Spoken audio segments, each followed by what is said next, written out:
ഞാൻ പിന്നെ വരാ. നീ എന്തിനാ കമ്മാന്ന് വിളിച്ചോണ്ട് ഓടി വന്നത്? അല്ല, അത് എനിക്ക് അമ്മയോട് ഒരു സീക്രറ്റ് ആയി പറയാനാ. അങ്ങനെ അമ്മയോട് മാത്രമായിട്ട് സീക്രട്ട് ഒന്നും പറയണ്ട. നീ ഇപ്പൊ പറഞ്ഞേ. അച്ഛനോട് പറയാൻ പറ്റിയ കാര്യമല്ല. മര്യാദക്ക് പറഞ്ഞിട്ട് പോകുന്ന നിനക്ക് നല്ലത്. അവൻ എന്നോട് പറയാനല്ലേ വന്നത്?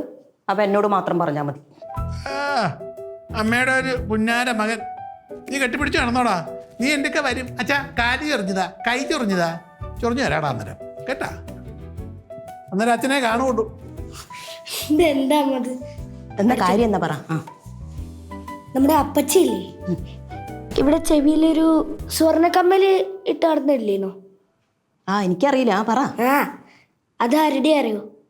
കൃഷ്ണേച്ചിന്റെ ആണ്. അപ്പച്ചി അത് തട്ടിപ്പറിച്ചതാ. അതെന്തിനാ അവൾ അങ്ങനെ ചെയ്തേ? ബെസ്റ്റ്. എനിക്ക് അറിയൂല അമ്മ, കണ്ടു പറഞ്ഞു, അത്രേ ഉള്ളൂ. അല്ലെങ്കിലും അവക്കിപ്പം കുറച്ച് പൈസക്ക് ആവശ്യമുണ്ട്. ആ സരിതക്ക് ചിലപ്പോൾ അവൾ അത് ഇവിടുന്ന് എടുത്തിട്ട് പോവാൻ ചാൻസ് ഉണ്ട് മോനെ. അമ്മ പോയിട്ട് നോക്കിയിട്ട് വരാം. വേണ്ട.